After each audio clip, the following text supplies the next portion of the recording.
The housekeeper's daughter asks to sing with the young millionaire at a party, and his response is unexpected.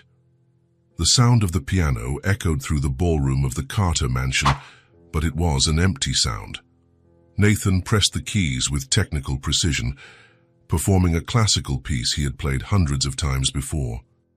His fingers moved automatically, as if they were programmed for the task. There was no soul in the music, only obligation.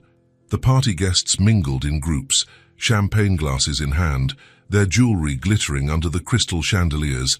No one paid any real attention to the piano. It was just background music for their conversations about business, expensive trips, and social gossip. Nathan knew this and didn't care. For years, playing had become just part of the show, an empty performance to keep up appearances. He watched the ballroom without interrupting the melody. Waiters moved about with silver platters, serving refined canapés. The women wore long, elegant gowns, the men tailored suits. Everything was perfect, everything planned, everything predictable, like his life. Nathan was 32 and had inherited not only the family fortune, but also all the expectations that came with it. The company, the parties, the arranged marriage that had ended in divorce 2 years ago. Now he lived alone in the mansion with his mother, fulfilling social rituals that no longer made sense to him. The keys continued to move under his fingers, C major, a minor, progressions he knew by heart. How long had it been since he had truly felt joy in playing? He couldn't remember. The piano had been his passion in childhood, but that was before the formal lessons, before the mandatory performances, before it all became just another family expectation. From the corner of his eye, he noticed a small, discreet figure moving among the guests. Monica Bennett, the housekeeper. She had worked at the mansion for 3 years, always silent, always efficient. Nathan barely spoke to her beyond polite greetings. He knew she was a widow, that she worked hard to support her daughter on her own. A small child walked beside Monica, a little blonde girl with light blue eyes, who couldn't have been more than 5 years old. Her blonde hair fell in soft curls to her shoulders, and she wore a simple little dress, a stark contrast to the exaggerated elegance of the other guests. Nathan had never seen her before. The girl looked at everything with wide, curious eyes, the enormous flowers in the vases, the paintings on the walls, the sparkling chandeliers on the ceiling. But it was when her eyes landed on the piano that something in her expression changed. She stopped walking and stood mesmerized, watching Nathan's fingers move across the keys. Monica noticed her daughter had stopped and went back to get her. "Chloe, come on," she whispered, trying not to draw attention. "We can't get in the way." But the little girl didn't move. She was completely captivated by the music, even the mechanical version Nathan was producing. Her little blue eyes followed every movement, as if she were watching magic happen. Nathan could see her subtly swaying to the rhythm. Nathan noticed the child's attention, and for the first time in years, felt truly watched as he played. Not by the guests who pretended to listen, but by someone who seemed genuinely interested in the music. The piece came to an end, and Nathan paused, as he always did between songs. The guests continued their conversations, completely ignoring that the music had stopped. But the little girl began to slowly approach the piano. Monica noticed immediately. "Don't, Chloe, no," she called softly, but the girl was already beside the piano bench. Nathan looked down and met those crystal blue eyes staring at him with a pure curiosity he had long forgotten existed. "Mister," the little girl said in her thin, sweet voice, "can I sing with you?" The room didn't fall completely silent, but a few conversations quieted down. Nathan blinked, surprised by the unexpected question. "Do you know how to sing?" he asked, more out of curiosity than doubt. A few nearby guests began to chuckle softly. A woman in a gold dress whispered something to her husband, discreetly pointing at the girl. Nathan noticed the laughter and felt a strange irritation rising in his chest. Chloe didn't seem to notice the adult's reaction. She nodded her head energetically. "Yes, I do. Mommy says I sing beautifully. I sing to the birds at my house. The simplicity of her answer touched something in Nathan he thought he had lost. Singing to the birds. When was the last time he had played music for pure joy? Nathan looked at Monica, who was visibly nervous, trying to approach to get her daughter without causing a scene. "I'm sorry, Mr. Carter," she said quickly. "Chloe, come here right now." But something inside Nathan rebelled against all that cold formality, against the condescending laughter of the guests, against the shame Monica felt because her daughter had asked an innocent question. "No," Nathan said, surprising himself. "She can sing." Monica stopped in her tracks, her eyes wide. Some guests stopped talking completely to watch the scene. Nathan could feel his mother's disapproving stare from across the room. "So what song do you want to sing?" he asked Chloe, ignoring everyone else. The little girl thought for a moment, placing her finger on her chin.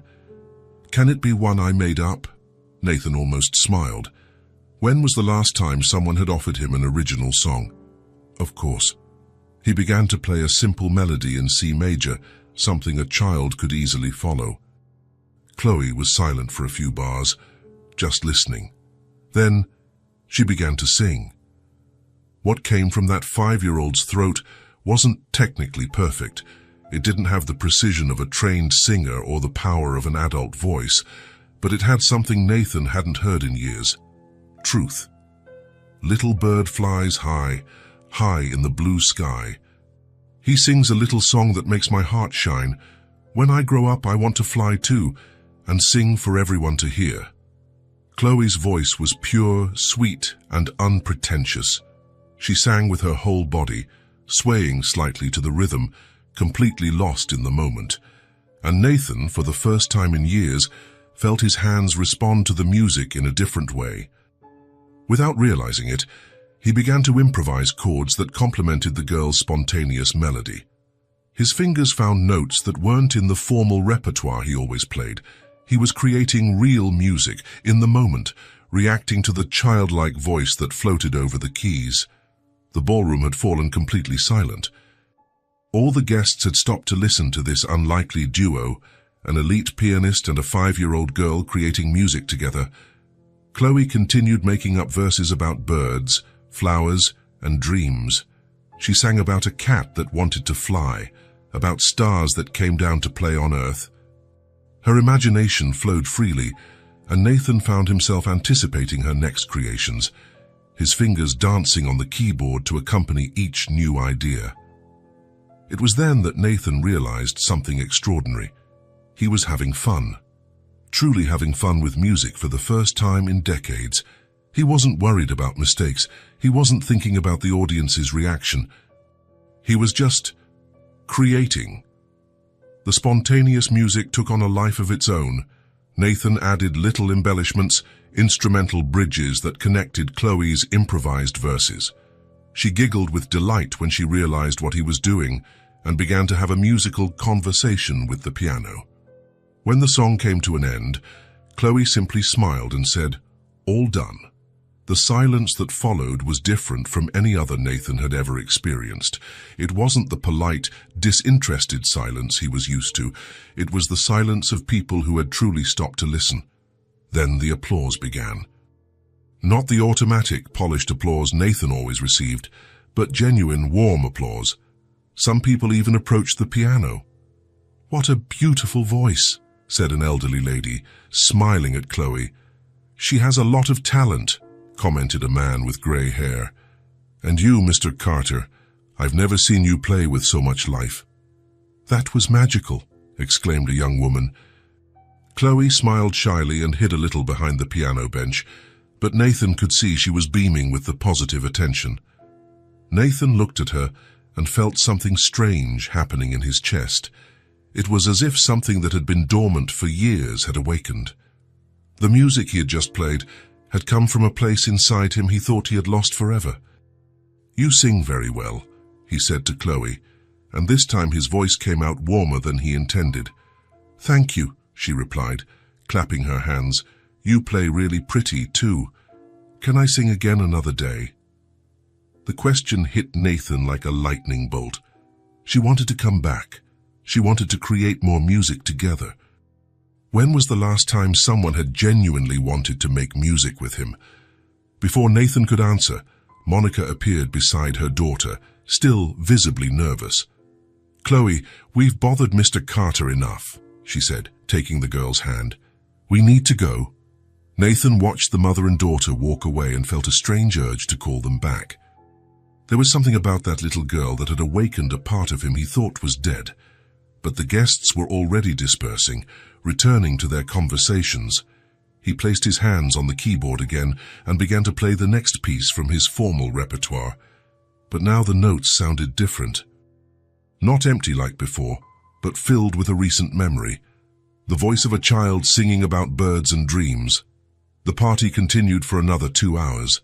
Nathan played all the pieces he always played, received the same polite compliments as always, and smiled the same social smiles as always. But his mind was elsewhere. He was thinking about how naturally Chloe had approached the piano, the confidence with which she had asked if she could sing, the purity of her improvised voice. Several guests commented on the special performance. Some people asked if he planned to include more spontaneous elements in his future performances. Nathan smiled and gave vague answers, but inside he was processing something much deeper. When the last guest finally left, Nathan remained seated at the piano. The mansion was quiet now, with only the distant sounds of Monica and other staff members clearing away the remnants of the party. He played a few loose chords, experimenting with the progressions he had improvised with Chloe. How had he managed to create that music? How long had it been since he had improvised? How long since he had allowed himself to stray from the safe script of his performances? Nathan. His mother's voice pulled him from his thoughts. Eleanor Carter approached the piano with her ever-erect posture, her dress still impeccable even after hours of hosting. "The party was a success," she said. "The Morrisons were very impressed with your performance of Chopin." Nathan just nodded, still fiddling with the keys. "But I must say," Eleanor continued, her tone growing colder, "that episode with the housekeeper's daughter was inappropriate." Nathan stopped playing and looked at his mother. "Inappropriate? You know what I'm talking about. Allowing a child to interrupt your performance, a staff member's child at that. People will talk." Nathan felt the irritation return, stronger this time. She just sang, "Mother." And people loved it. It's not about what she did, Nathan. It's about protocol, about maintaining proper boundaries. You are a Carter. You need to behave as such. Eleanor paused, softening her tone but maintaining her firmness. Our position in society depends on the respect we command. That includes maintaining certain distances. Eleanor walked away, leaving Nathan alone at the piano once more. Her words echoed in his mind along with the memory of Chloe's voice. Protocol, proper boundaries, behaving like a Carter. But when was the last time he had felt truly alive? When was the last time he had created something instead of just reproducing it? When was the last time he had played music that meant something? Nathan closed the piano lid and stood up. As he walked to his room, he couldn't get the simple question from a 5-year-old girl out of his head, "Can I sing with you?" For the first time in years, someone had asked to create music with him, not to impress guests or fulfill social obligations, just for the pure joy of making music. And Nathan discovered that he very much wanted her to ask again. Later that night, as he prepared for bed, Nathan stopped in front of his bedroom window. Outside, the city lights twinkled in the distance. Everything looked the same, but something inside him had changed. A child's voice had accomplished what years of musical education, formal performances, and social obligations could not. It had brought back the memory of why he had once loved to play the piano. And now, for the first time in a long time, Nathan Carter was curious to find out what would happen next. Nathan woke up earlier than usual. Not because of an alarm clock or an urgent business commitment, but because he simply couldn't stay asleep. His mind was restless, filled with memories of the previous night. Chloe's voice still echoed in his thoughts, along with the strange and comforting feeling of having created real music again. He got up and walked to the window. The morning sun filtered through the curtains, illuminating the mansion's manicured garden. It was an ordinary Tuesday, but Nathan felt that something had fundamentally changed in his routine. There was a different energy in the air, an expectation he couldn't explain. He went down for breakfast and found his mother already at the table, reading the newspaper with her usual elegance. Eleanor Carter always woke up early and followed a strict routine that rarely varied. "Good morning, Mother," Nathan said, pouring himself some coffee. "Good morning, dear," Eleanor replied without looking up from the paper. "I slept very well after the party. It truly was a success." Nathan nodded, distractedly stirring sugar into his coffee. His mind was elsewhere, wondering if Chloe would be at the mansion today, if Monica worked every day of the week. The girl's question kept echoing in his mind. "Can I sing again another day?" "I have an important meeting at 10 with the Japanese investors," Eleanor said, folding the newspaper. "You should be there. They were very impressed with you yesterday." "Of course," Nathan replied automatically, but his heart wasn't in those words. After breakfast, Nathan headed to his office as he always did, but this time he passed through the main hall. The piano was there, silent, waiting. The keys looked different in the morning light, as if they held the memory of the previous night's spontaneous music. He approached it and played a few soft chords, the same ones he had improvised with Chloe. He stopped and looked around. The mansion was in its normal morning cleaning routine. He could hear discreet movements, the sound of a vacuum cleaner in a distant room, light footsteps in the hallways. Monica must be working somewhere. Nathan felt a strange urge to look for her. He had no specific excuse, no official reason. He just wanted to check if Chloe was okay after the previous night, if she had enjoyed the experience, if she would like to do it again. He walked through the hallways, following the sounds of domestic activity. He found Monica in the library, organizing books and carefully dusting the shelves. She worked in silence, focused on her task. "Good morning, Monica," Nathan said, stopping at the door. Monica turned, a little surprised to see him there. "Good morning, Mr. Carter," she replied, giving a small curtsy. "I hope you enjoyed the party last night." "I enjoyed it very much." Nathan hesitated for a moment, "especially the special performance." A shy smile crossed Monica's face. "For Chloe is still talking about it. She woke up singing this morning, making up new songs about the party." "Is she here today?" "She is. My babysitter had a family emergency, so I had to bring her again. I hope it's not an inconvenience." "Not at all," Nathan replied quickly, perhaps too quickly. "Actually, I was wondering if she would like to sing again." "Just for a few minutes." Monica stopped cleaning and looked at Nathan with an expression of surprise and gratitude. "She would love that, Mr. Carter. But we don't want to interrupt your work." "It's not work," Nathan said, realizing he was being completely honest. "It's a pleasure." A few minutes later, Nathan was sitting at the piano in the main hall. His hands rested on the keys, but he wasn't playing yet. He was waiting, feeling a strange and pleasant anticipation, like a child waiting to open a gift. He heard light footsteps echoing down the hallway, and soon Chloe appeared at the entrance to the hall. Her blonde hair was in small braids with blue ribbons, and she wore a light blue dress that highlighted her crystal eyes. When she saw Nathan at the piano, her face lit up with a radiant smile that seemed capable of illuminating the entire room. "Piano man!" she exclaimed, running toward the instrument with skipping steps. "Mommy said you want me to sing again." Nathan smiled, a genuine smile that surprised even himself. "I do." "Now you want to sing with me?" "I do." Chloe clapped her hands with joy and stood beside the piano, just as she had the night before. "I made up a new song today. Want to hear it?" Nathan began to play a soft melody, different from the one he had played yesterday. Something new created on the spot, inspired by the joy he saw on the little girl's face. Chloe was silent for a few moments, swaying slightly to the rhythm, absorbing the music. Then she began to sing, making up new lyrics about the sunny morning. The sun woke up early today and came to play in my yard. The flowers opened their little eyes and said good morning just like this. But in the middle of the next verse, Chloe forgot the melody she was singing and stopped abruptly. Nathan expected her to feel embarrassed, but instead, she laughed at herself in a completely natural way. "Oops," she said, covering her mouth with her little hands. "I forgot how it went." But that's okay. And without missing a beat, she started a completely different melody. I forgot, but it's okay. I'll make up a brand new song about a cat who lost his tail and found a brand new heart."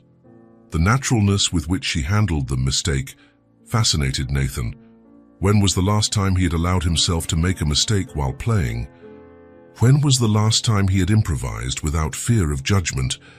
The way Chloe turned forgetfulness into a new musical adventure was something he had never experienced. He resumed his accompaniment, following the new direction Chloe had taken. The girl continued to invent verses about the tailless cat, laughing at her own creations, changing the subject whenever a new idea popped into her head. "The cat found a butterfly who had lost its colors," she sang, and they became friends and flew away together. Nathan found himself adapting the harmony to match each new adventure. It was like playing jazz with a 5-year-old, where improvisation was the only rule. "Now I'm going to sing about a butterfly who wanted to be an elephant," she announced suddenly, jumping from one idea to another with the natural ease of childhood. Nathan laughed and completely changed the style of his accompaniment, creating something heavier and grander to match the new story. They played and sang for almost an hour. Chloe created stories about talking animals, colorful planets where it rained candy, and clouds that tickled the sun. Nathan discovered that his fingers responded to her creations almost intuitively, as if they were speaking a musical language he had forgotten he knew. "Do you know how to clap?" Chloe asked suddenly, stopping in the middle of a song about a fish that wanted to fly. "Of course," Nathan replied, a bit confused. "Then let's make a song just with claps." "It's more fun." Chloe began clapping in a simple but contagious rhythm, and Nathan found himself doing the same. Soon they were creating complex rhythmic patterns, with Chloe giggling in delight at every new variation Nathan introduced. She tried to imitate the more complicated rhythms he created, and when she couldn't, she made up her own. "Now I'll clap and you play," she said, breathless from laughing so much. Nathan returned to the piano, following the rhythm Chloe set with her small but determined claps. It was a completely new experience for him, following the rhythm of a 5-year-old. Letting her lead the music, abandoning any pretense of artistic control. "Faster!" Chloe shouted, speeding up her clapping. Nathan kept up, his fingers flying across the keys to follow the frantic pace she had set. When they finally stopped, they were both laughing and out of breath. "That was so much fun," Chloe said, still trying to catch her breath. "Can we do it again tomorrow?" "We can," Nathan replied without hesitation, surprised by his own certainty, and so began a routine that neither of them had planned. Every day that Chloe was at the mansion, she and Nathan would meet in the hall for their musical moments, as Chloe had named the sessions. Sometimes she would sing, inventing increasingly elaborate stories about fantasy worlds. Other times she would just clap, creating rhythms that Nathan would follow on the piano, turning the hall into an improvised percussion room. Occasionally, she would simply dance while he played, her free and spontaneous movements inspiring new melodies Nathan never thought he could create. Nathan discovered that these encounters had an unexpected and profound effect on his life. After playing with Chloe in the morning, he felt different for the rest of the day. More focused in the office, more creative in meetings, less irritated by the routine problems of the company. It was as if the girl's energy was contagious. It was as if Chloe's spontaneity and joy acted as a remedy for the rigidity that had settled into his life. After each musical session, Nathan felt he could breathe easier, think more clearly, and face the day's challenges with a lightness he had long since lost. On a Thursday, after a particularly lively session where Chloe had sung about a fish who wanted to learn to fly and found a school of clouds, Nathan went to an important meeting with international investors.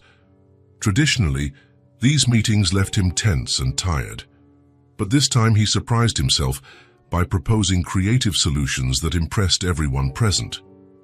"Nathan, you're particularly inspired today," his partner commented after the meeting. "What's with the change? Do you have a new consultant working with us?" Nathan smiled, thinking of the image of Chloe clapping and singing about flying fish and schools of clouds. "I just found a new source of inspiration," he replied, without revealing that his consultant was 5 years old. On Friday, Chloe arrived with some news and a more serious expression than usual. "Today I'm going to teach you a song my mommy used to sing when she was little," she announced, positioning herself next to the piano. "It's a real song, not a made-up one." Nathan prepared to play, but Chloe interrupted him with a solemn gesture. "Wait, first, I need to explain the story of the song." She then told him, with all the seriousness a 5-year-old could muster, about a song her mother had learned from her grandmother, about a little girl who talked to the stars when she felt lonely. "The mommy said that when she sang this song, she felt less lonely," Chloe explained, her blue eyes gaining a depth unusual for her age. "Now I sing it when I miss my daddy who's in heaven." Nathan felt something tighten in his chest. It was the first time Chloe had mentioned her deceased father, and the simplicity with which she spoke of loss and longing touched a part of him he didn't know existed. "Can you teach me?" Nathan asked softly. Chloe began to sing a simple, sweet melody, clearly taught by Monica. It wasn't one of her usual improvisations, but a real song with defined lyrics and melody, filled with history and emotion. Nathan accompanied her carefully, paying attention to every note, every pause, every breath. Little star, please tell me true. Is Daddy okay up there in the blue? Little star, shine with your love, so I can feel that he is near me from above." When they finished, they were silent for a few moments. Nathan realized there were tears in his eyes, not of sadness, but of an emotion he couldn't name. "You play that song very beautifully," Chloe said softly. "I think the stars liked it. And I think my daddy heard it too." Nathan looked at her, at this little girl who had appeared in his life so unexpectedly and was changing everything without even realizing it. "Chloe," he said, "do you know you're teaching me very important things?" She looked at him with curiosity, tilting her head like a little bird. "I am? What things?"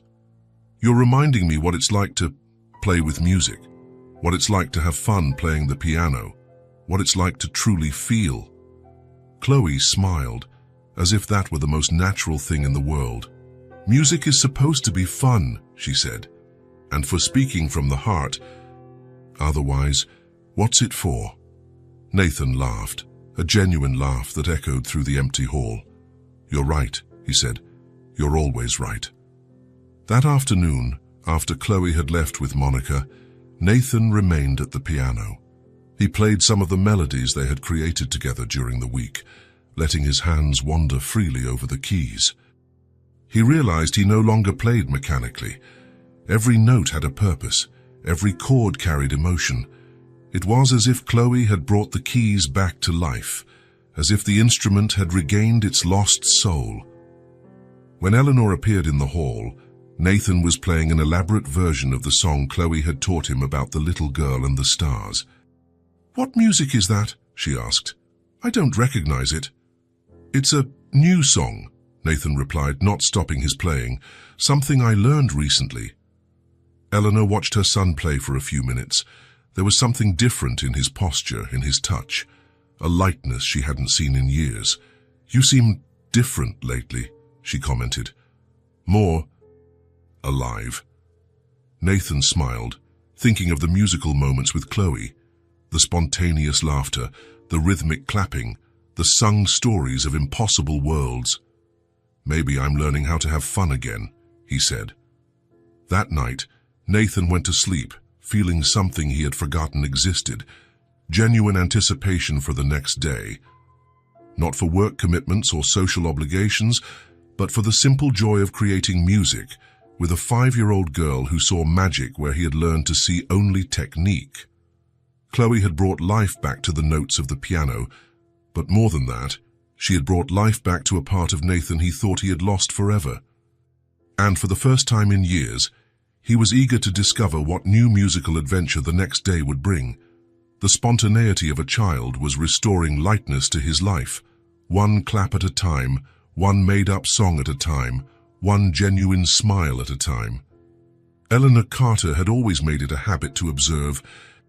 It was a trait she had developed over the years as the family matriarch, a need to maintain control over everything that happened in her house. Nothing escaped her watchful eyes, especially when it came to her son, Nathan. In recent days, she had noticed changes. Small things at first.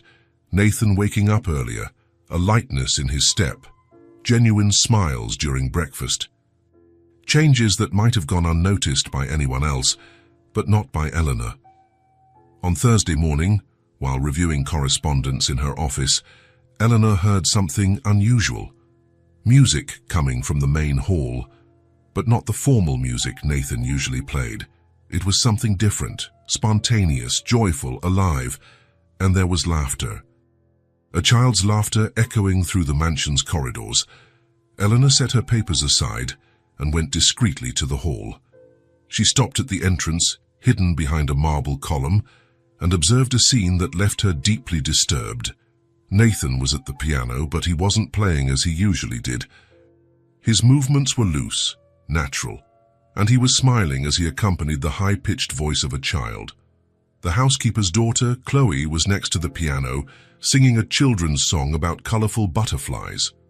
Eleanor watched for several minutes, seeing Nathan laugh at the girl's spontaneous creations, seeing him improvise melodies to accompany her made-up stories. It was a musical intimacy she had never witnessed, a lightness she hadn't seen in her son for years.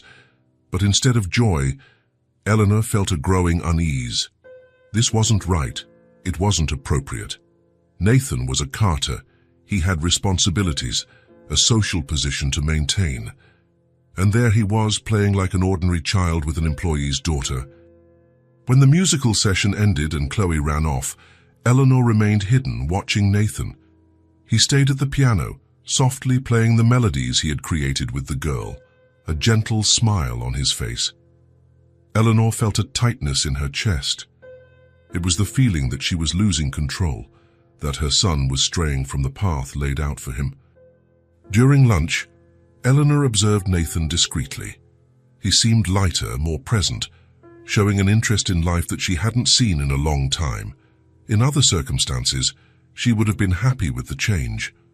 But knowing the cause, "You've been very cheerful lately," Eleanor commented, cutting her salmon. "I've been feeling good," Nathan replied, without revealing any details. "And how is business?" The Morrisons asked about the European expansion. Nathan gave a competent answer, but Eleanor could tell his heart wasn't in it. It was probably on the next musical session with that child. On Friday morning, Eleanor decided to observe more closely. She positioned herself in the hallway and waited. It wasn't long before she heard Chloe's excited footsteps, followed by Nathan's affectionate voice. "Good morning, Chloe. What song are we going to make up today?" The familiarity in Nathan's tone shocked Eleanor. It was a voice she hadn't heard in years, warm, genuine, without the layers of formality he had developed. Eleanor approached silently and watched through the doorway. Nathan was kneeling to be at Chloe's level, listening intently as she told him about a dream she had with singing birds. "Can we make a song about that?" Chloe asked, her eyes shining. "Of course we can," Nathan replied, heading to the piano with an energy Eleanor hadn't seen in decades. Eleanor watched for half an hour, seeing her son create spontaneous music with a 5-year-old child. She saw him laugh, improvise, play. She saw him be genuinely happy, and that deeply disturbed her. It wasn't Nathan's happiness that bothered her. It was the inappropriateness of the situation. People in their social circle were already talking about the episode at the party. If they knew this had become a routine, Eleanor remembered Mrs. Pemberton's words at the club. "I heard Nathan allowed an employee's daughter to sing at his party. How unusual." The tone had made it clear that unusual was not a compliment. In the afternoon, when Nathan returned from his meetings, Eleanor decided it was time for a serious talk. She found him in the hall, playing the piano, once again, those spontaneous melodies he had created with the child. "Nathan," she said, entering with her usual erect posture. Nathan stopped playing and turned around. "Hi, Mother. How was your day?" "We need to talk," Eleanor said, her tone more formal than usual. Nathan watched her with curiosity but gestured for her to sit. Eleanor remained standing, her hands clasped. "I've been observing your recent activities," she began carefully. Nathan frowned. "What activities?" "Your musical sessions with the housekeeper's daughter." Nathan's expression hardened slightly. "And what's the problem?" Eleanor sighed, as if she were dealing with a stubborn child. "Nathan, you are wasting your time with this girl. It is not appropriate." The words came out harsher than Eleanor had intended, but she didn't take them back. Nathan stared at her for a long moment, and she saw something in his eyes extinguish. "Wasting my time," Nathan repeated slowly. "You are a Carter," Eleanor continued. "You have responsibilities, a company to run, a social position to uphold. You can't be playing at making music with an employee's daughter as if you were an ordinary child." Nathan didn't answer immediately. He just looked at her, and Eleanor saw a deep sadness that made her uncomfortable. "People are talking, Nathan," she went on. "Mrs. Pemberton has already asked indirect questions. The Morrisons mentioned irregularities in our household." "Irregularities," Nathan repeated, his voice flat. Allowing her to sing at the party was one thing that can be explained away as generosity, but turning it into a routine, it's unthinkable. Eleanor paused, observing Nathan's closed-off face. "Besides, you're creating unrealistic expectations in the child. You're giving her access that doesn't correspond to her social position. It's not fair to her or her mother." Nathan finally spoke, his voice low and controlled. "Are you finished?" The coldness in his tone surprised Eleanor. She had expected resistance, arguments, but not this distant coldness. "Nathan, I'm trying to protect you, to protect our family. Don't you understand that this could affect your reputation, your business?" "I understand perfectly what you're saying, Mother," Nathan replied, getting up from the bench. "I understand that you see a 5-year-old child as a threat to our social standing." "It's not about the child," Eleanor said quickly. "It's about propriety, about appropriate boundaries." Nathan looked at her for a moment longer, and Eleanor saw a sadness in his eyes that made her question, just for an instant, if she was doing the right thing. "Excuse me," Nathan said finally. "I have work to do." He left the hall without another word, leaving Eleanor alone.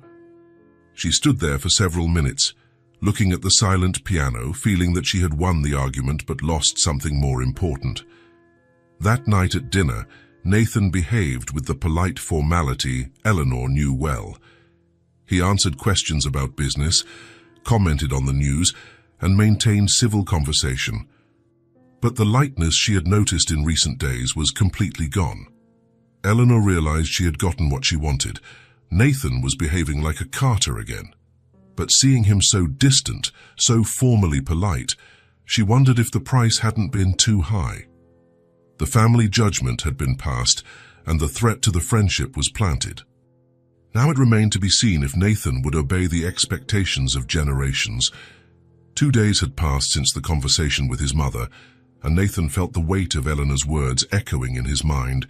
He had tried to keep his distance, fulfilling his business obligations with his usual dedication, but something inside him had irrevocably changed. The spontaneous music he had discovered with Chloe couldn't simply be erased. On Monday morning, Nathan came down for breakfast later than usual.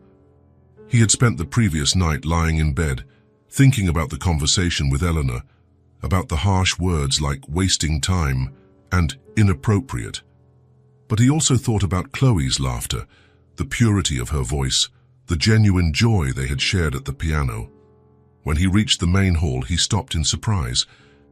Chloe was sitting on the floor near the piano, with some papers scattered around her. She was drawing intently with colored crayons, completely absorbed in her creation. "Good morning, Chloe," Nathan said softly, trying not to startle her.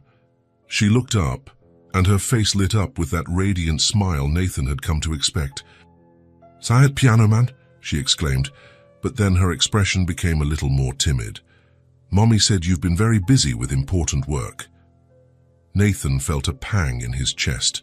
Monica had probably noticed his absence over the past few days and had explained it to Chloe in the kindest way possible. "It's true, I've had a lot of work," Nathan said, kneeling to her level. "But I always have time for you. What are you drawing?" Chloe's eyes sparkled again, and she held up the paper to show him. It was a typical drawing for a 5-year-old, stick figures, vibrant colors spread without much technical skill, but full of life and imagination. "It's you playing the piano," she said proudly, "and I'm singing right here beside you. See? These are the musical notes flying in the air." Nathan looked at the drawing more closely. There were indeed 2 figures, a larger one sitting at something that could be a piano, and a smaller one beside it, and scattered across the paper were little circles and scribbles that Chloe had identified as musical notes. "It's very beautiful," Nathan said, genuinely touched. Can I sit here with you?" "You can." Chloe patted the floor beside her. "I brought extra paper. You can draw too." Nathan sat on the marble floor, something he hadn't done in decades. It felt strange to be there, a 32-year-old man sitting on the floor like a child, but it was also comforting in a way he couldn't explain. Chloe handed him a sheet of paper and some crayons. "What should I draw?" Nathan asked, genuinely clueless. "Draw what you love most," Chloe said, as if it were the most obvious thing in the world. Nathan picked up a blue crayon and started to sketch without much thought. His hands, accustomed to the technical precision of the piano, felt clumsy with the thick crayon.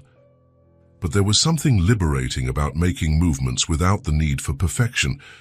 "You draw funny," Chloe observed, looking at Nathan's hesitant lines. "It's been a long time since I've drawn," he admitted.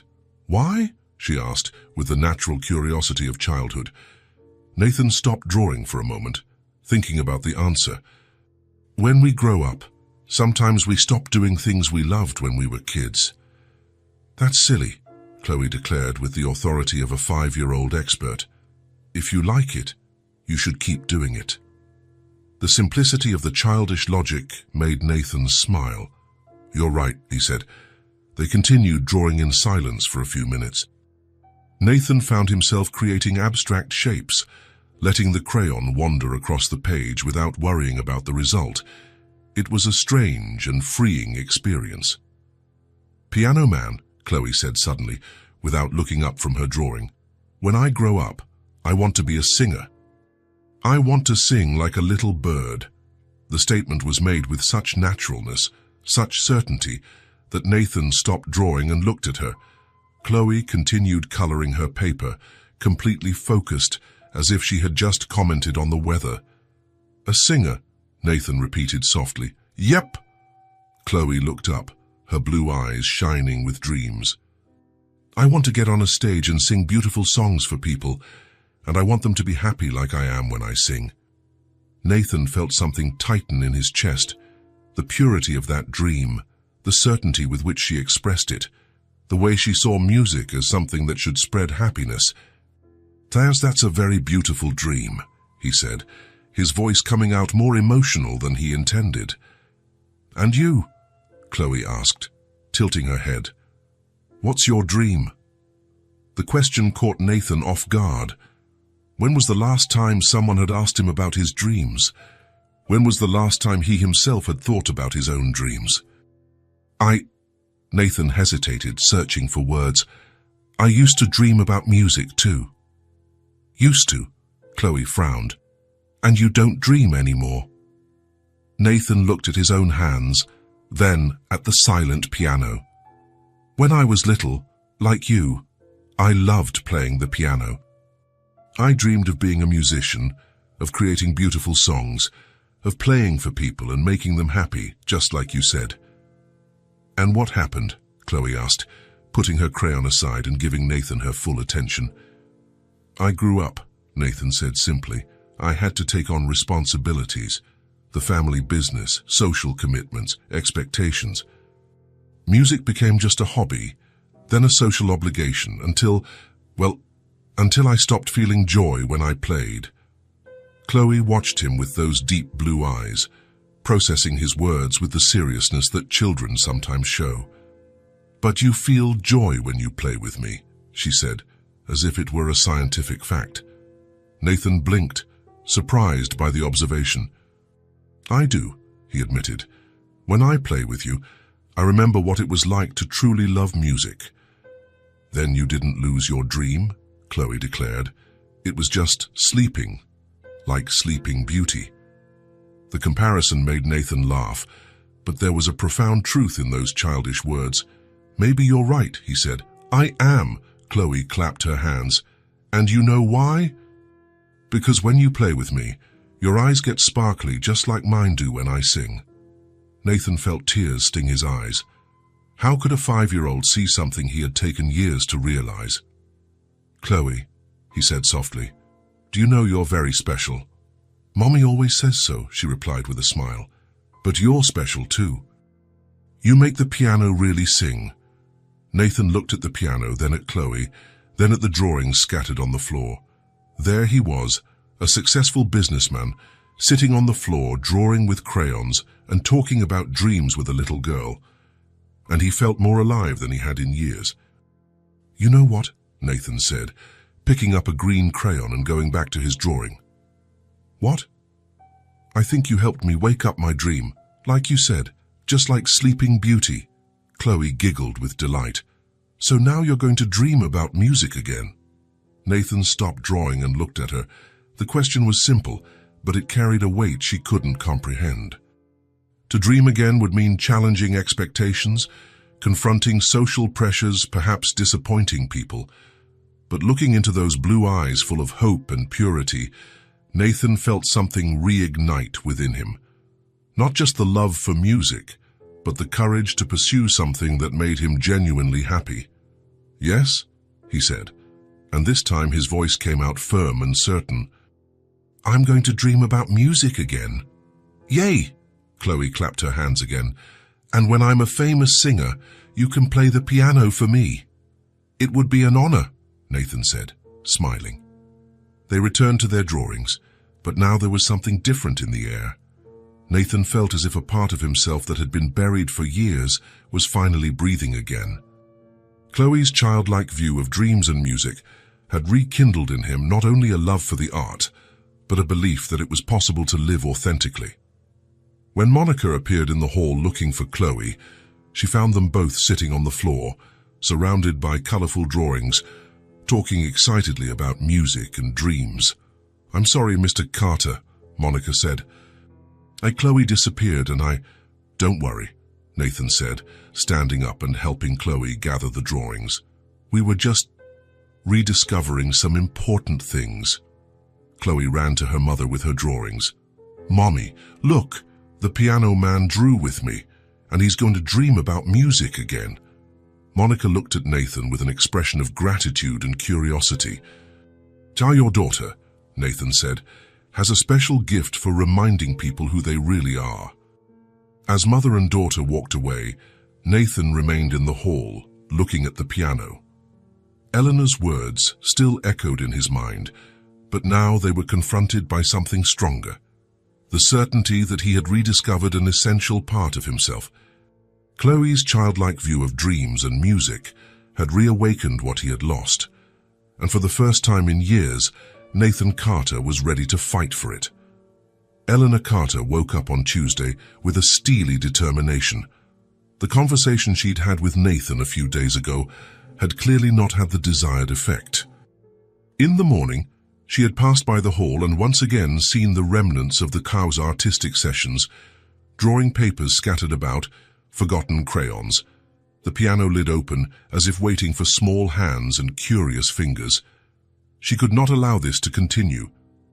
Nathan was losing focus, drifting from his responsibilities, and all because of a child who had no place in their lives. Eleanor had tried the gentle approach, speaking directly to her son. Now it was time to solve the problem at its source. At 9 in the morning, while Nathan was in a meeting with investors at the company office, Eleanor summoned Monica to her private study. It was a formal room, decorated with antique furniture and family portraits, where Eleanor usually met with employees when there were serious matters to discuss. Monica appeared a few minutes later, visibly nervous. She was holding a cleaning cloth, and there was a smudge from cleaning products on her simple apron. Eleanor noticed the woman's hands were trembling slightly. "Sit down, Monica," Eleanor said, pointing to the chair in front of her desk. Monica hesitated for a moment. "I'd rather stand, Mrs. Carter. I'm in my work uniform." "I said sit down," Eleanor repeated, her voice firmer. Monica obeyed, perching on the edge of the chair, clearly uncomfortable. Eleanor watched her for a moment, studying the woman who had worked in her house for 3 years. Monica was competent, discreet, and had never caused any trouble. Until now. "Monica," Eleanor began, lacing her fingers on the desk. "How long have you worked here?" 3 years, Mrs. Carter," Monica answered quickly. 3 years, Eleanor repeated. "And during that time, you have always been an exemplary employee, punctual, efficient, discreet. Exactly what we expect from our staff." Monica nodded, but Eleanor could see the tension building in her shoulders. "Which is why this conversation is particularly disappointing for me," Eleanor continued, her voice taking on a colder edge. Did I do something wrong, Mrs. Carter?" Monica asked, her voice almost a whisper. Eleanor stood up and walked to the window, turning her back on Monica. It was a technique she had learned over the years. Leaving the person in suspense heightened the tension and made the subsequent words more impactful. "You have a daughter," Eleanor said, still looking out the window. "Yes, Ma'am, Chloe. She's 5. 5 years old," Eleanor repeated. "An age when children don't yet understand social boundaries, do they? When they believe they can do anything, talk to anyone, enter any room." Monica didn't answer, but Eleanor could feel the tension filling the silence. "The problem, Monica," Eleanor continued, turning to face the housekeeper, "is when the adults responsible for these children don't establish the proper boundaries. I always try to keep Chloe quiet when I have to bring her," Monica said quickly. "She never gets in the way of my work, I promise." "She doesn't get in the way of your work," Eleanor repeated slowly. But she is getting in the way of other things."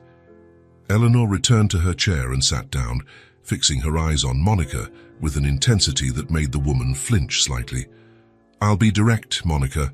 Your daughter has been creating an inappropriate situation with my son." Monica's eyes widened. "I don't understand, Mrs. Carter. Chloe is just a child." "Exactly. The child who doesn't know her place? And apparently you don't know it either." Eleanor opened a drawer and took out an envelope, placing it on the desk. "Inside this envelope is a letter of reference and severance pay equivalent to 3 months' salary," she said calmly. "You can take it now and leave, or you can listen to what I have to say and continue working here." Monica stared at the envelope as if it were a snake ready to strike. I'd rather listen, Mrs. Carter," she said, her voice trembling. "A wise decision," Eleanor said. "Here are the new terms of your employment. Your daughter is no longer allowed at the mansion. Under any circumstances. It doesn't matter if your babysitter is sick, if you have no one to leave her with, if it's a school holiday. Your daughter is not to set foot on this property again." Monica turned visibly pale. "But Mrs. Carter, sometimes I truly have no other option." "Then you find another option," Eleanor cut in. "Or you take the envelope." Eleanor stood up again, walking around the desk until she stood beside Monica. "I will explain the situation so there are no misunderstandings," she said, her voice low but piercing. "My son is going through a, let's say, nostalgic phase. He is romanticizing certain things, losing focus on what truly matters. And your daughter unintentionally is feeding this fantasy." Monica looked up, meeting Eleanor's cold eyes.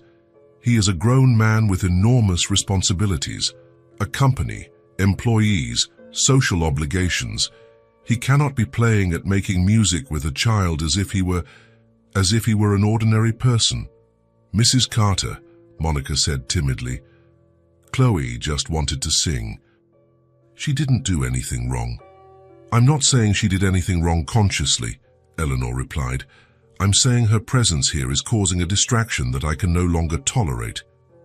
Eleanor returned to her chair, picked up a pen, and began to fiddle with it distractedly.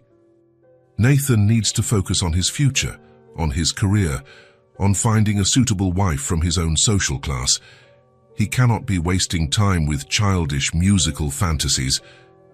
"But they were only playing the piano together," Monica murmured. "It was just music, Eleanor repeated with a cold smile. "Monica, you really don't understand, do you? It's not about music, it's about propriety, it's about boundaries, it's about keeping everyone in their proper place." Eleanor leaned forward, resting her elbows on the desk. "Your daughter is a lovely child, I'm sure, but she does not belong in Nathan's world. And the longer she spends here, the harder it will be for her to understand that when she's older." Monica began, but Eleanor interrupted her. "Let me be even clearer," Eleanor said, her voice taking on a hardness that made Monica shrink.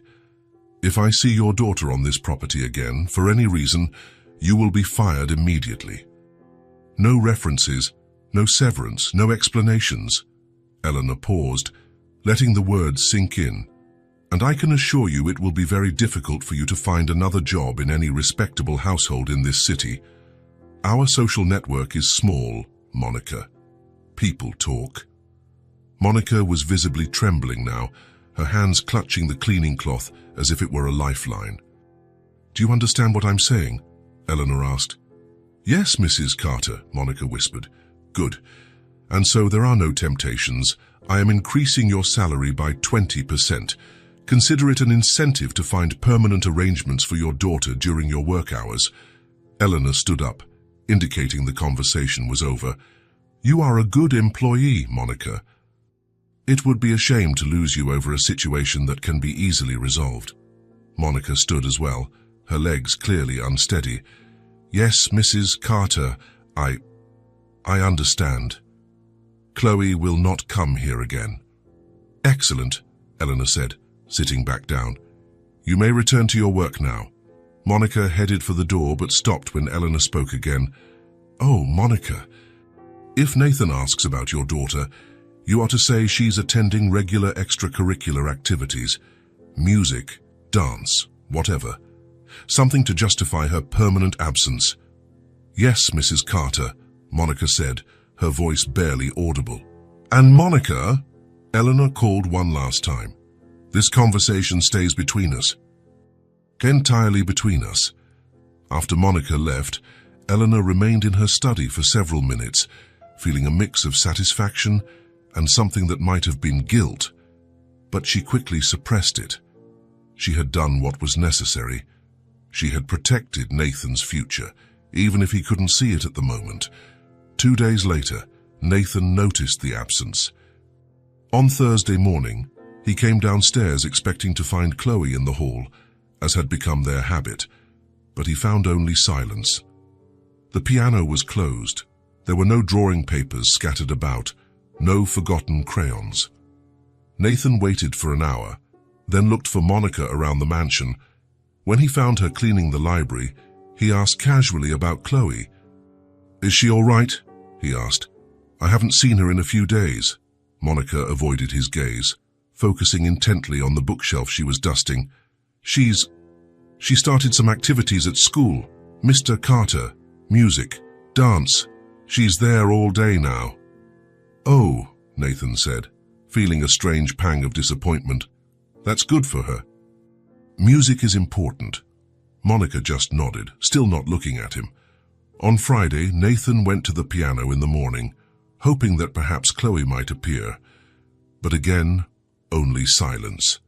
He sat at the bench and placed his hands on the keys, but for a few minutes, he couldn't play anything. When he finally pressed the first keys, the sound that came out seemed empty, mechanical.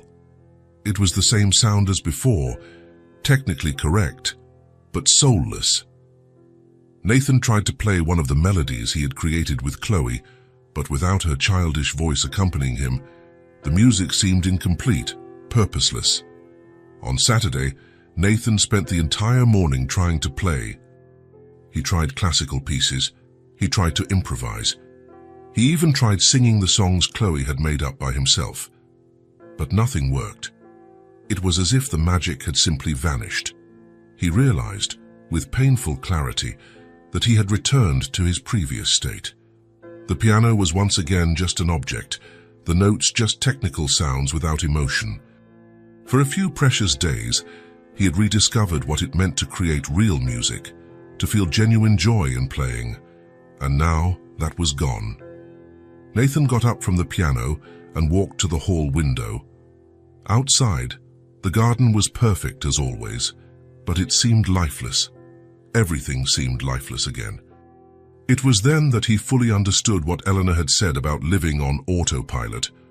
For the past few months, before Chloe appeared, he had indeed been functioning like a machine. Wake up, work, fulfill social obligations, sleep, repeat. There was no passion, no joy, no real purpose beyond keeping up appearances and meeting expectations. Chloe had been the one thing that had pulled him out of that inertia.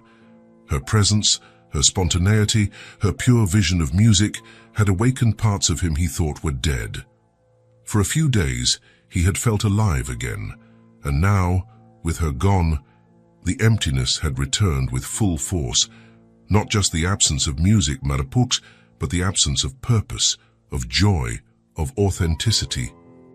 Nathan realized he had gone back to being the person he was before, functioning but not living. That night at dinner, Eleanor commented on how he seemed more focused lately. "You're back to behaving like the Nathan I know," she said with approval. Cass more serious, more dedicated to important business. Nathan just nodded, but inside he felt an emptiness that seemed to grow with each passing day. Eleanor had gotten what she wanted. He was once again behaving as a Carter should. But the price had been the only source of genuine joy he had found in years. The following Monday, Nathan tried once more to play the piano, but after a few minutes he gave up.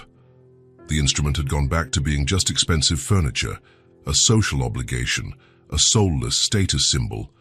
The bond had been forcibly broken, and Nathan felt as if an essential part of himself had been amputated.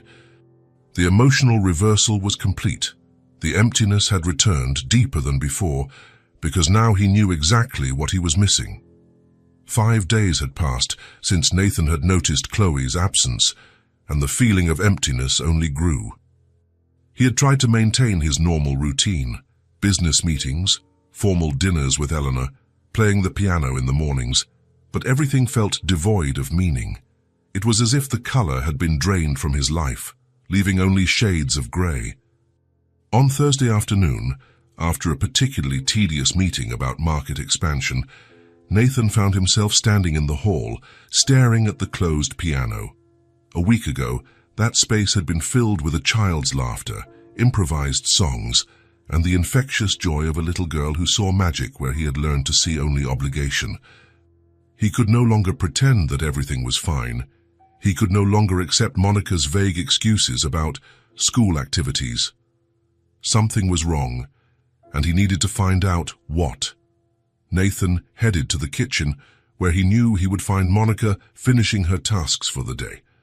She was washing the lunch dishes, her movements mechanical and precise. When she saw him, her shoulders visibly tensed. "Monica," Nathan said softly, "I need to speak with you." She didn't turn around, continuing to scrub a plate with more force than necessary. "Yes, Mr. Carter." "It's about Chloe," Nathan said, watching as she stopped moving completely. "I haven't seen her in a week. I'm worried. Monica remained with her back to him, but Nathan could see the tension in every line of her body. I've already explained, Mr. Carter. She has activities at school. Monica, Nathan interrupted gently. Look at me. She turned around slowly, and Nathan was shocked by what he saw. There were tears in her eyes and a deep sadness he had never noticed before. What happened? He asked, his voice filled with genuine concern. Monica opened her mouth as if to speak, then closed it again. Her hands were trembling slightly. I can't, she murmured. Nathan took a step closer. Monica, if something is wrong, you can tell me. If Chloe is sick, if you need help, she's at home, Monica said suddenly, the words tumbling out in a desperate whisper. She's had the flu for 3 days, and I can't bring her here anymore. Why not? Nathan asked, frowning. Monica glanced around nervously, as if afraid someone might be listening. I can't talk about it, Mr. Carter. Please, don't ask me. Nathan studied her face, seeing the conflict in her eyes. There was fear there, but also a sadness that went beyond concern for a sick daughter. Monica, he said calmly, what's your home address? She looked at him in surprise. Mr. Carter, I want to visit Chloe. If she's sick, I'd like to see how she's doing. No. The answer came out louder than Monica intended. I mean, that's not necessary, Mr. Carter. She'll be fine. But Nathan had already made his decision. Something was going on, something Monica couldn't or wouldn't tell him, and he wouldn't be able to rest until he found out what it was. Monica, give me your address, he said firmly. Please. Monica looked at him for a long moment, an internal battle clearly raging in her mind. Finally, with resignation, she whispered an address in a more modest part of the city. An hour later, Nathan was driving through the narrow streets of a neighborhood he had never visited. The houses were small, well-kept, but simple, a far cry from the grandeur of the Carter mansion. He pulled up in front of a small, light blue house with a little porch and a tiny but well-tended garden. Nathan hesitated for a moment before knocking on the door. He wasn't sure what he was doing there, what excuse he would give for the visit. He only knew he needed to see Chloe, to make sure she was okay. Monica opened the door, and her expression cycled through a series of emotions: surprise, fear, resignation. Mr. Carter, she said, her voice almost a whisper. What? How? May I come in? Nathan asked. I want to see how Chloe is.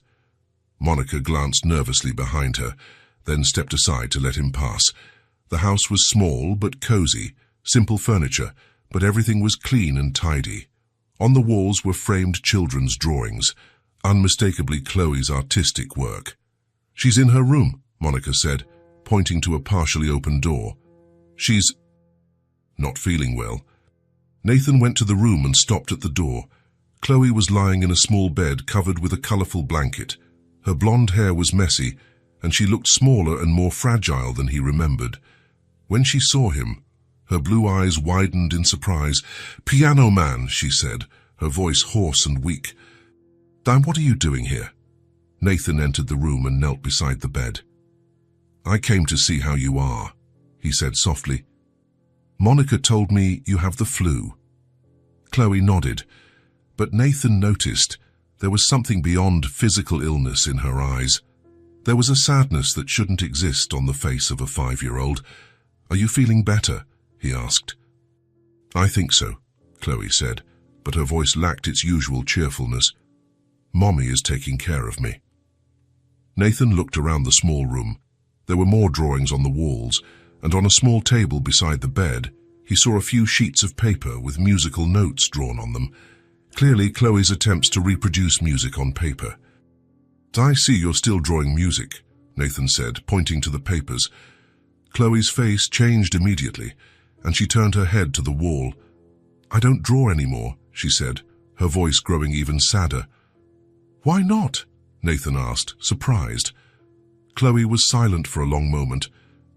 Then, with the brutal honesty only children possess. She said, "Mommy said dreaming too much hurts, so I'm not going to sing anymore." The words hit Nathan like a punch to the gut. He looked at the little girl, saw how she had curled up under the blanket, as if trying to hide from the world. "Chloe," he said softly, "who said that dreaming hurts?" "Mommy," Chloe replied, still not looking at him. "She said that when we dream about things we can't have, we get sad. And that I can't go to your house anymore, so I can't sing with you anymore, so it's better if I don't dream of being a singer." Nathan felt a rage build in his chest, but it wasn't directed at the child, or even at Monica. It was a rage directed at the entire system that had created this situation, that had forced a mother to destroy her own daughter's dreams to protect her. He heard footsteps behind him and turned. Monica was standing in the doorway, tears streaming down her face. "Monica," Nathan said, standing up, "can we talk?" They left the room, leaving the door ajar so they could see Chloe. Monica sat on the small living room sofa, wiping her eyes with her hands.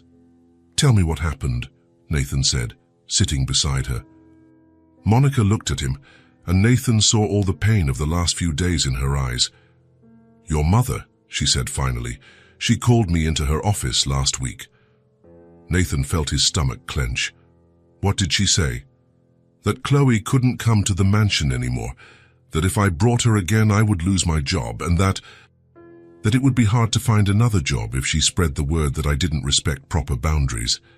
Nathan closed his eyes, feeling a mix of anger and shame. "Monica, I didn't know." "I know you didn't," Monica said quickly, "but I couldn't tell you. I need this job, Mr. Carter. It's just me and Chloe. If I lose my job—" "I understand," Nathan said. "But why did you tell Chloe that dreaming hurts?" Monica lowered her head, more tears falling. "Because I didn't know how to explain to a 5-year-old why she could no longer do the one thing that made her truly happy," she said, her voice breaking. "Because I didn't understand myself how something so pure and innocent could be seen as inappropriate." Monica paused, taking a deep breath. "And because," she continued, her voice dropping even lower, "because I recognized the situation, because I went through the same thing." Nathan looked at her, confused. "What do you mean?" Monica wiped her eyes and looked at him. "When I was young, before I got married, I dreamed of singing too," she said. "See, I sang in church mug at small local events. I had a good voice, people said. I dreamed that maybe one day, well, of being more than just a domestic worker." Nathan leaned forward, giving her his full attention. "But when I got married, my husband said it wasn't appropriate for a wife, that I had more important responsibilities. And after Chloe was born, and especially after he passed away, well, there was no more time for dreams." Monica glanced toward the room where Chloe was. "When I saw Chloe singing with you, when I saw how she lit up making music, it was like seeing myself 20 years ago. And when your mother told me it had to stop, it was like history was repeating itself." Nathan felt something break inside him. It wasn't just about Chloe, it was about Monica too. It was about how many people had been forced to give up their dreams because someone else had decided they were inappropriate. "Monica," he said, his voice firm, "do you still sing?" She shook her head. "There's no reason to sing when there's no one to listen." "Chloe listens," Nathan said. "Not anymore," Monica replied sadly. "I told her dreaming too much hurts, remember? Now she doesn't even want me to sing to her." Nathan stood up and walked to the window, looking out at the narrow street. His mind was racing, processing everything he had learned. His mother had deliberately destroyed not only the friendship between him and Chloe, but had forced a child to abandon her dreams before she even had a chance to pursue them. And she had used economic fear to force Monica to be complicit in the destruction of her own daughter's dreams. Nathan turned to Monica. "This isn't going to happen," he said, his voice filled with determination.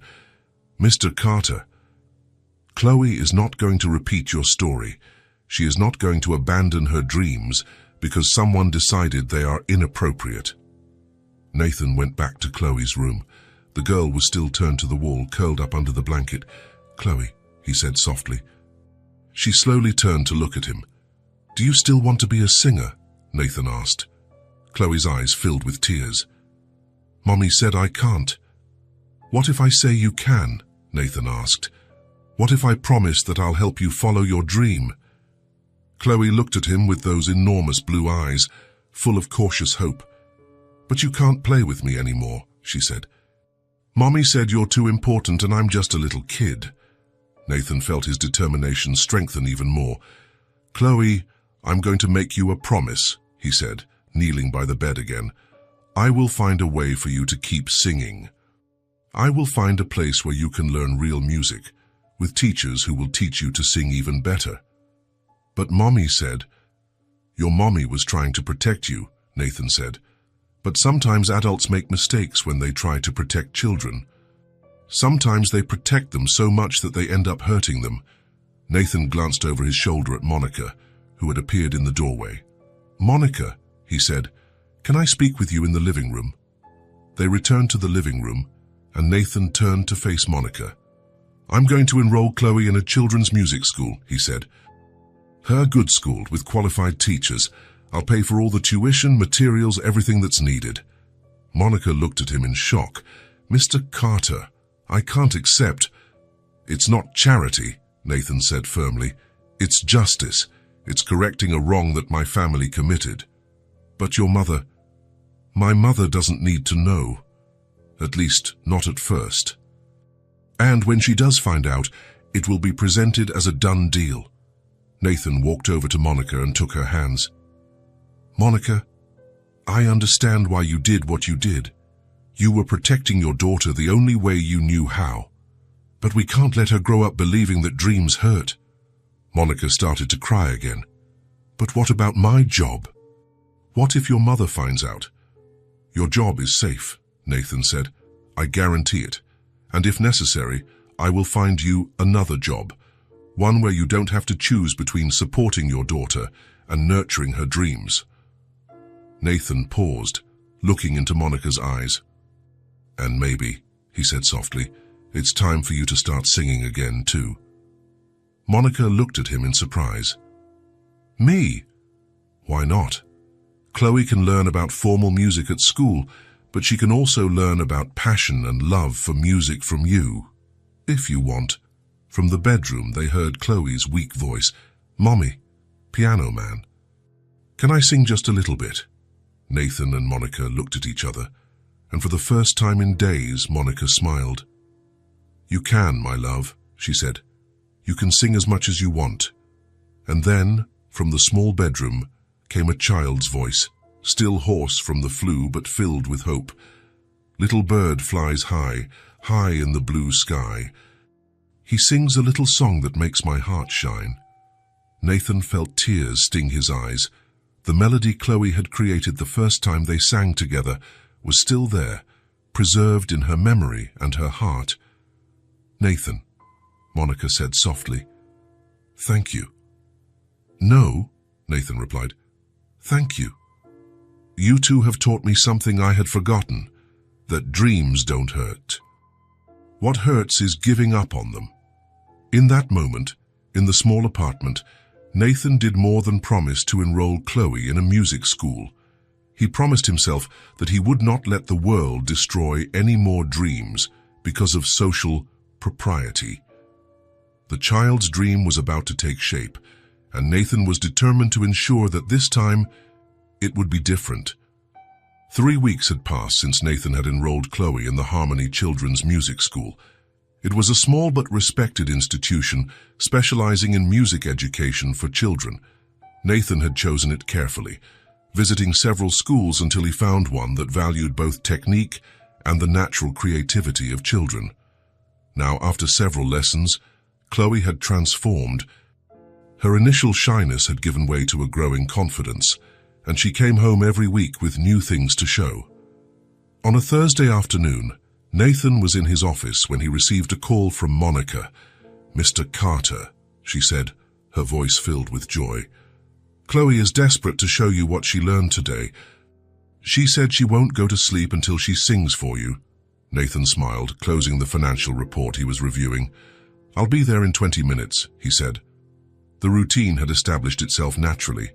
After her music lessons, Chloe would go home with Monica, and at the end of the afternoon, Nathan would stop by to see what she had learned. They were meetings he had come to value more than any business meeting. When he arrived at Monica's house, Chloe ran to greet him at the door, her blonde curls bouncing with excitement. "Nathan, I learned a new song today, and Miss Sarah said I have a very good sense of rhythm for a 5-year-old. That's great. Can you show me?" "I can. But first, you have to see my drawings." Chloe pulled him by the hand to the small living room table, where several papers were spread out.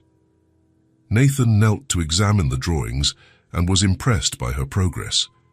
They were no longer just colorful scribbles.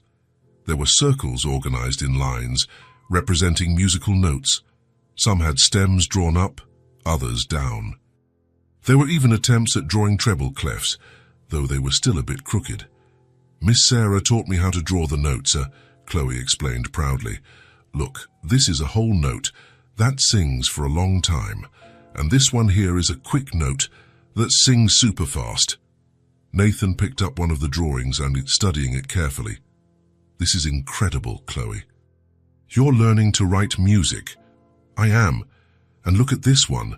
She picked up another paper where she had drawn a sequence of notes in different colors. Each color is a different pitch. Red is low, blue is high, green is in the middle. Nathan looked at Monica, who was watching her daughter with a radiant smile. "She's soaking everything up like a sponge," Monica said. The teacher said she's never seen a child so interested in understanding how music works. "And now I'm going to sing," Chloe announced. "But I need the piano to accompany me." "We don't have a piano here," Nathan said. "I know," Chloe clapped her hands. "That's why I brought this." She ran to her room and came back carrying a small toy keyboard. "Miss Sarah lent it to me to practice at home," she explained, placing the keyboard on the table. Nathan sat on the floor beside her, adjusting his position to be able to play the small instrument. "What song did you learn?" he asked. "It's about a butterfly that flies through the garden," Chloe said. "I see, but first I have to clap so you can learn the rhythm." She began to clap in a simple but steady pattern. Clap, clap, pause, clap, clap, pause. Nathan followed along on the small keyboard, creating a basic melody that matched the rhythm. Then Chloe began to sing, "Yellow butterfly flies in my garden bright. With your colorful wings, you dance day and night." Landing on the red flower, then the blue one too, teaching all the children how to fly like you. The song was simple, but Nathan was impressed with how Chloe sang it. Her breathing was more controlled, her pitch more accurate. He could hear the difference the lessons were making. "That was beautiful," Nathan said when she finished. Can I try a variation?" "You can." Nathan began to play the same melody but added small embellishments. Chloe listened intently, then began to improvise. "La la la, la la la, the butterfly will fly. La la la la la la, everyone will sing high." It was the kind of spontaneous creativity Nathan had grown to love, but now it had a more solid foundation, thanks to the lessons. "Miss Sarah said that improvising is important," Chloe explained.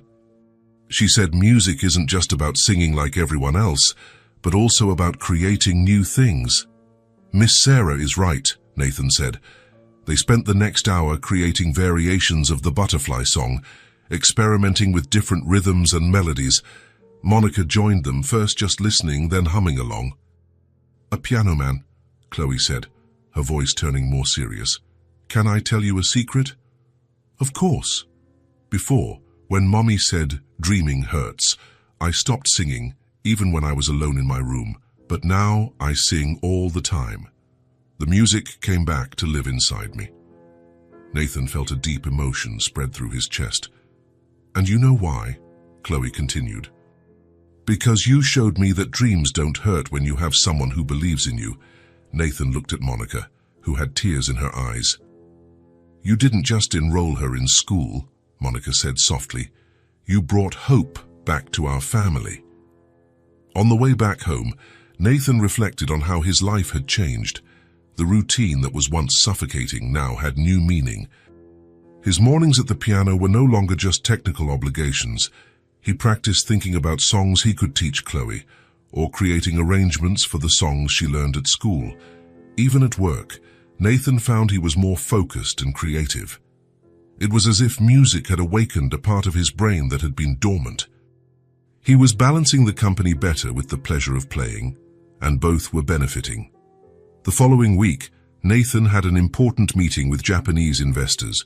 Traditionally, such meetings left him tense and exhausted, but this time, he arrived relaxed and confident. "Carter-san, you seem different. More balanced," one of the investors commented. Nathan smiled. "I've rediscovered some old passions," he replied. "Ah, music," the investor said. "I also play the piano.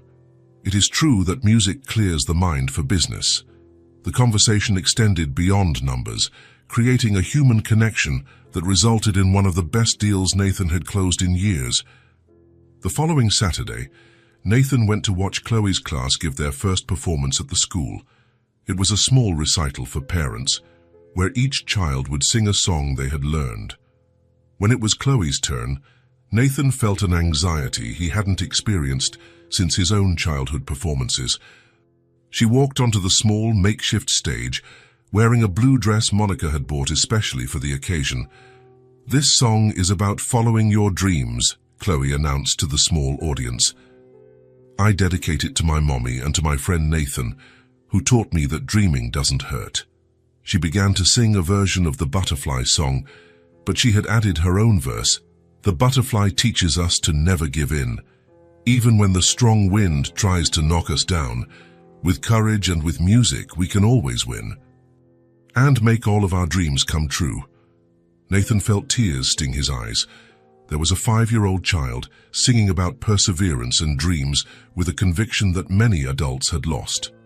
After the performance, Miss Sarah approached Nathan. "Mr. Carter," she said, "Chloe is an exceptional student. Not just because of her voice, but because of the passion she shows for music. It's rare to see a child so young with so much focus and determination."